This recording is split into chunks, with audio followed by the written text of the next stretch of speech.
I want to introduce you to something that you may have seen before, you may not have seen my systems before, but this one is a relatively new one. I want to show you how you can get started very inexpensively with a good sharpening system that should last you for 10, 20, 30, 40 years if you take care of everything. So the first thing I want to tell you is I have a board just like this one. This is a good sharpening system because you've got coarse, medium and superfine grits on diamond plates and they last well. So we're going to make the base for this first, because the most important thing with hand tool woodworking is that you know how to sharpen your tools. Piece of plywood 3/4 of an inch thick and then a strip of plywood going on here. What I would do is run a bead of glue along this underside of the strip. This is going to anchor it in the vise for you. If the glue will come out, there we go. We don't need a lot of glue because the screws alone are enough to hold it, but this will stop any shifting and shunting. Place it onto the edge of your board along the long edge, and then take a drill driver and drive those screws, just 2 screws, right through into the top board. Flush up the end, flush up this side, and try not to allow it to slip. So I've got that. The screw didn't go through, that's why I shunted it across the bench for you. And that's that bit done. So we've got this now will anchor in the vise. You can slide it into place. Plane up the edges if you need to. I've already cleaned up mine. What I'm going to do now is I'm going to take a measurement like this. So I'm going to put my ruler on the end, make a measurement on the piece of plywood there. Then I set my finger. Now you can go with a square if you want to. Just pull that line, lock your fingers together, pull that line, pull that line, and you've got a 1/2 inch perimeter around the edge of your board. Now I'm going to be introducing these things. These are plates. This one's 1200 grit, this one's 800 grit, this one's 150 grit. They're made in China, they're very inexpensive, and I'm not going to give you a price because they may go up after we've advertised this. We don't advertise, we get no kickback. This one is going to go here, that's the coarse one. It always goes on the left. And this one, I should have opened this beforehand probably, is going to go.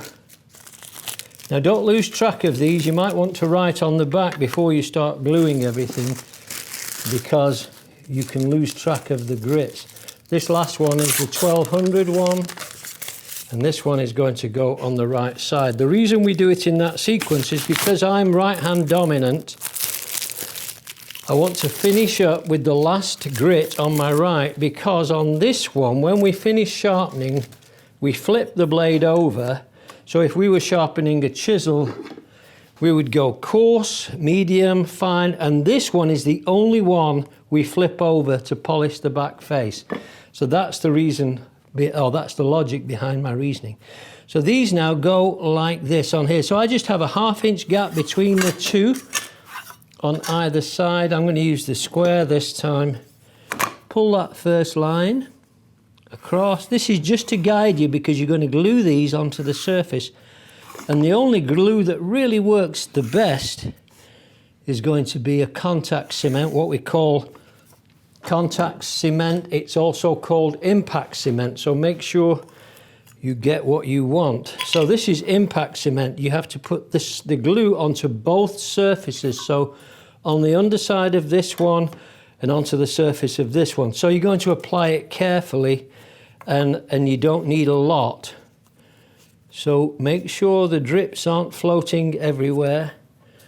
Drop it onto the piece of wood and pull it down. And work carefully just to get the glue close to the edge. You don't have to go right up to it, but you can if you want to. And you could mask this off if you wanted to as well. That would work fine. I've got too much glue on that particular area, so I'm going to pull now, and you'll see how little glue you really need on this. So there we go. This is a perfect adhesive for this particular kind of work. And when you put this on, and the idea really is to just about allow it to dry before you glue the two surfaces together. But this won't work if you just put the glue on one surface. So you need to put it on both surfaces. You can see how quick this goes on. Do I want to pull that down? I don't want the thick bits. I don't want any thick bits. So I'm going to take another piece of wood and pull this down just to even out the thickness. I'm going to pull this down just to even out the thickness. And I've got one more to do. So this is contact cement. Now you can use other named makes. You can use Yoo-hoo is a contact cement, and Spray Mount is a contact cement, or it can be if you put it on, spray it onto both surfaces. I find I get more accuracy doing it this way, and I don't get an excess going all over the place. So I'm going to use the other edge on this piece that evens out that amount. I'm finished with that on this particular board. I'm going to suggest that you probably might want to put some newspaper or something like that down. But this goes on the same way. So put it on and then pull, and that's that done, that one. So keep them in sequence, then you know which way you're going. Or hopefully you've numbered the back and with the grit size.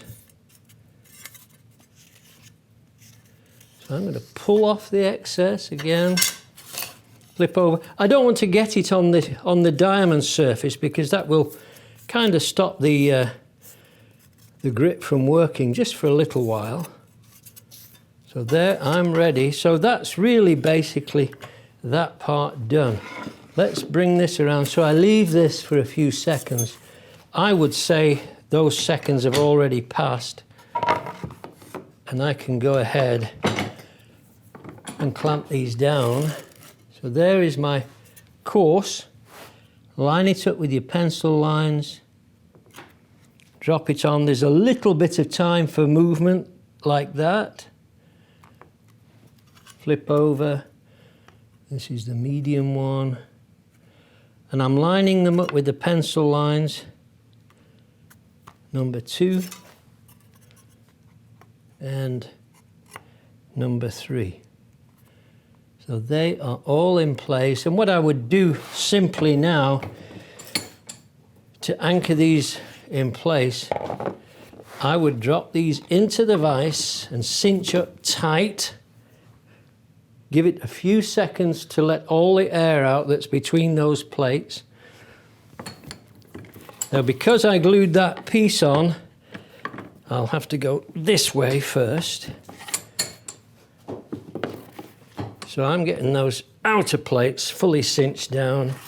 And this one, I'm going to go like this. I'm going to put this piece of wood in between because it's the same thickness as the lock bar. And that's it. So we're ready. This is ready to go. Let's set that aside and focus on the strop now. So again, we're going to put glue on both surfaces. This is a little, now then, don't put it on the furry side, put it on the smooth side, because the furry side is what we want to hold the buffing compound when we apply it to this surface.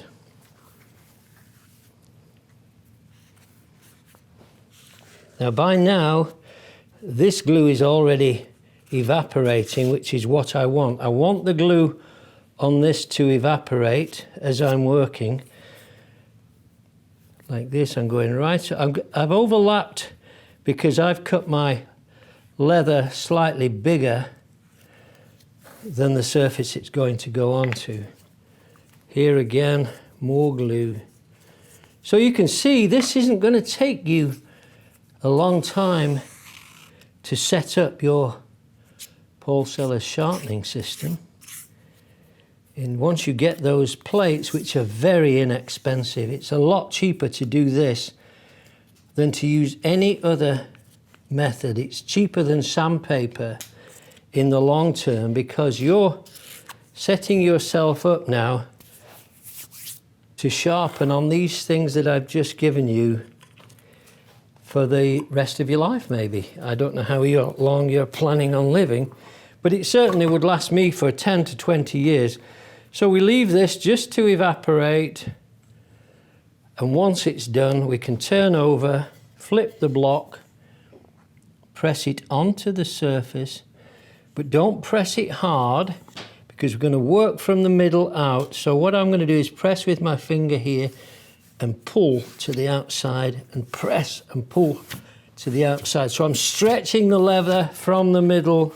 I go into the vise again, allow the air to dissipate, leave it there for a few seconds, turn over, do the other half, and hey presto, we have got, let me have a piece of wood, we have got a strop that we just made, and it didn't take long and it didn't cost anything usually but some scraps of leather, a scrap of plywood, and a very short space of time to make it. There it is, that's your strop made. So we've made the strop, we've made the sharpening plate, and I doubt whether we've got 10 minutes in it. So there you have it. We'll take a look at how to use them shortly. Well, I do claim this as my system because I think I did introduce diamond plates in a block, 1, 2, and 3, and also a few other things. So I'm going to go with that. I want to show you what I've got. I've got my sharpening plates set onto the surface of 3/4 inch plywood, and I've got a strop made. I do need those, very important. And I've got some buffing compound which I use for polishing out the final surface on the chisel. So you're a new woodworker, you're just starting out, somebody says you need to spend £200 on one chisel, or £100 on a chisel, or even £50 on a chisel. Well, I went out and I did a little search, and these are chisels that came in 1960. They're about 62, I think, when Stanley brought these out with the first original plastic handles, and these plastic handles are lifetime. They will never turn loose and they will last you forever. So I bought this set, and I think this set was very inexpensive, and I would say inexpensive but not cheap. They're not cheap chisels, they're not rubbish chisels. So then I went out and bought the additional sizes that I wanted. So I wanted a 3/8 and I wanted a 1/4 inch, and this one I've got 1/2 inch, 3/4 inch, and 1 inch. And then I bought this set here. I didn't want the stone and I didn't want the honing fluid. I only wanted the honing guide. The rest of it I would never use ever, because for honing fluid I use something called anti-fog glass cleaner, and it's the cheapest you can get, and it costs about £2 a bottle, and that will last you about 20 years. So we have everything we need in this. Let me open this one up. So I've got the chisels. I'm going to take them out because I want to show you how to mechanically hone your chisels and get them ready for super sharp edges you'll need for fine furniture. I think the best thing to do with these chisel guards is to bin them. I think you're more likely to cut yourself putting the chisel guards on than you are just using the chisel. So let's take a bit of a geometric look at this. When you get these chisels, they will have a 25-degree bevel on, and they might be sharp and they might not. Usually they're not sharp. So let's just take a quick look at this 1 inch. So oh wow, that is so sharp. It's not sharp. It's not very sharp at all. You can do things with it, but it's not sharp. It's just a bevel, and it's not sharp enough. So what we're going to do, we're going to start talking about these diamond plates set into this piece of plywood first, because we have to have a surgically sharp edge, because when you get to that level of sharpening, it is a pure joy to go to the sharpening. So we start off with this 25-degree bevel on because that's the bevel it comes with when it comes from the manufacturer. If we take a guide like this, we can set the chisel into the guide. This is the best guide that I've come across. It's very effective, and it has a certain guaranteeing element to it that when you load your chisel in here or your plane iron, it'll take plane irons, it'll take spoke shave irons, most spoke shave irons, and it'll take just about any narrow plane iron as well. So what we're going to do, because this already comes with a 25-degree bevel, we're going to set this at 30 degrees because that's going to give us the cutting edge we want. What I'm going to do is just cinch these, but not particularly tight, and then I'm going to take a square. I have a square on here, and that's going to help me to set the chisel square to the bar here, and that's going to establish a square cutting edge at the end of the chisel. Because these twin wheels at the back edge, I'll show you those now, these are two wheels, and that spreads the distribution of pressure down like this.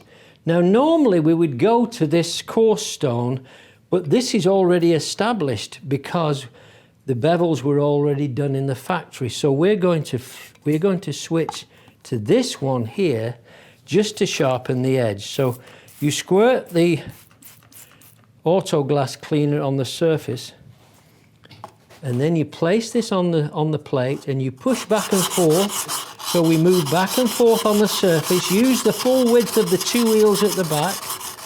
Once we've gone there, we go to this fine grit. Now this feels like paper, it doesn't feel aggressive at all. And we polish here.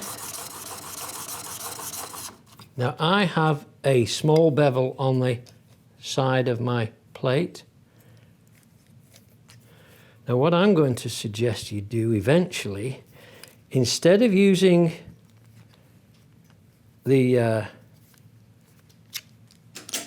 instead of using the honing guide all the time, I'm going to suggest you go to this and just train your hands or get the angle, training your hands to get the bevel freehand because it's so much quicker. And what I'll do in a second, so I'm flipping over because there's a burr on the other side, but also this first plate, this first face has not been initiated yet. So I'm initiating it, and what you'll see, maybe you won't see, but I can see on the reflection here, there's a slight hollow in here. That's a good thing. All we want is to get round this perimeter edge, which I have now got, and I polish that face, and that's enough for me to go to a strop now. Get rid of this. This is my strop. Put the strop in the vise, and the reason we don't put this in with this sequence of abrasives is because we want to work 90 degrees to the strop, because we can apply a lot of pressure like this way, but we can't do it this way. So that's the reason. This is buffing compound. So this goes into the surface fibers of that leather, like this. Now that I've just put enough on there for about a week's sharpening for me.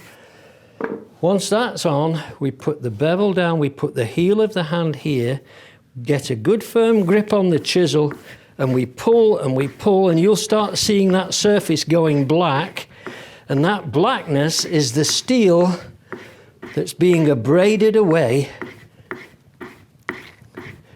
by the abrasive, by the buffing compound.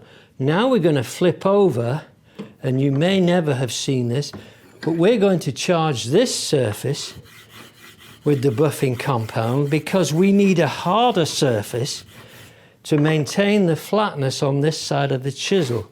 So now we rub it this way, you can see the black coming on the surface again, and that's abrasive that's going to polish this back face to the same level as the bevel. Just need a little bit of abrasive on here. So that's my chisel and it's ready to go. What I'm going to do in a second, so here's that same piece of wood, and I'm going to push it in here. And what a difference. And that feels like glass. So I go down here, I can put a bevel on, I can put a scallop in here, and it's super sharp. So that's my polished bevel, and it works perfectly. So that's the mechanical way of sharpening. So you need one of these, you need some buffing compound, you need a strop, and you need the diamond plates, and that will get you cooking for the rest of your woodworking life, probably.